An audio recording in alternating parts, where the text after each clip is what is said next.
আমি সবাইকে একটা কথা জানাতে চাই। আমি জাস্ট বাড়ি ফিরলাম। আমি থাকি হচ্ছে বোস্টমপাড়া বালিগোলার কাছে। বোস্টমপাড়া বালিগোলার কাছে খ্যাপা সংঘ ক্লাব বলে একটা ক্লাব আছে, সেই ক্লাবের কাছে আমি থাকি। তো আমি যে এরিয়াতে থাকি, সেই এরিয়া হচ্ছে আপনার পুরোপুরি টিএমসি দখলে এরিয়া।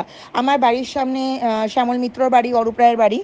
তো খুব দুর্ভাগ্যবশত আমি যখন ঘরে ফিরছি, আমার উডবি হাজব্যান্ডকে নিচে দুজন পার্টির লোক ধরে বলেন যে, কী গো কোথায় গেছিলে? তো আমার হাজব্যান্ড, উডবি হাজব্যান্ড যথাযথই বলেন যে আমরা মিছিলে গেছিলাম।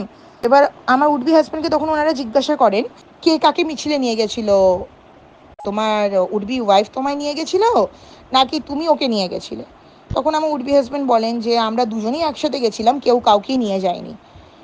তখন ওনারা আমাকে শাসাতে আসেন এবং শাসাতে এসে বলে যে আমি অ্যান্টি টিএমসি করছি, আর এভাবে যদি আমি অ্যান্টি টিএমসি করতে থাকি এর পরের নাম্বার আমার।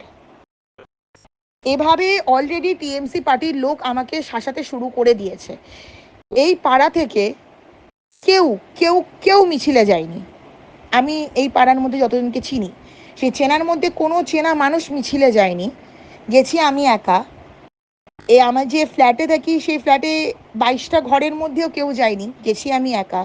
এবার আমার ওপর শাসানো শুরু হয়েছে যে এর পরের নাম্বার আমার।